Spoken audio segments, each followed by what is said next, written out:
So it's being reported that the worst mass school shooting in Canadian history was just carried out by this sick trans individual. And what really disturbs me is how the media refuses to just call it for what it is. We've had multiple trans people target churches, target schools, and the media, because they're more concerned with pushing their agenda, refuses to just say, listen, this is a man who clearly, if you look at his posts and some of the videos, had some psychological issues, and he identifies as a woman, right? So clearly something was not right there, but because they don't want to say that, they won't call it for what it is. And if you won't speak the truth, then these people will never really get the help that they need. And so unfortunately, look, we're praying for the families. We're praying for all those that are affected. But he went into a school and he shot the school up. And if you take time to look at the posts and take time to look at the videos, guess what? You'll see that there's a mental health issue.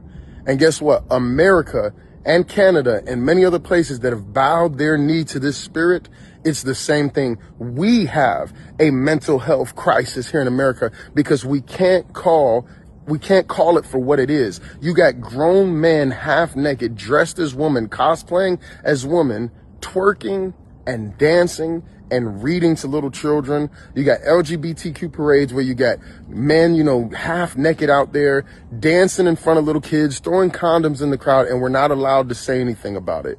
We're not allowed to say, hey, this isn't right.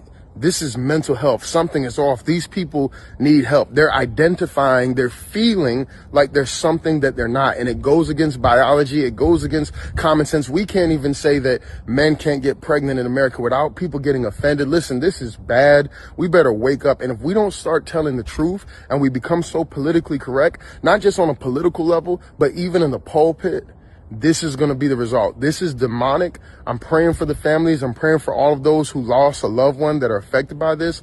But man, we got to speak up and we got to speak against this demonic false prophet media. Listen, we have a mental health crisis, not just here in America, but in Canada and many other places in the world, because we are so politically correct that we won't call this for what it is. You believe something in your mind that is simply not biologically true, not biblically true. And we want everybody to bow down to this, and we're teaching that it's okay in the schools. That's why things like this happen, because we are not speaking truth. And you got a generation that is growing up and they're now starting to identify. This is on the rise.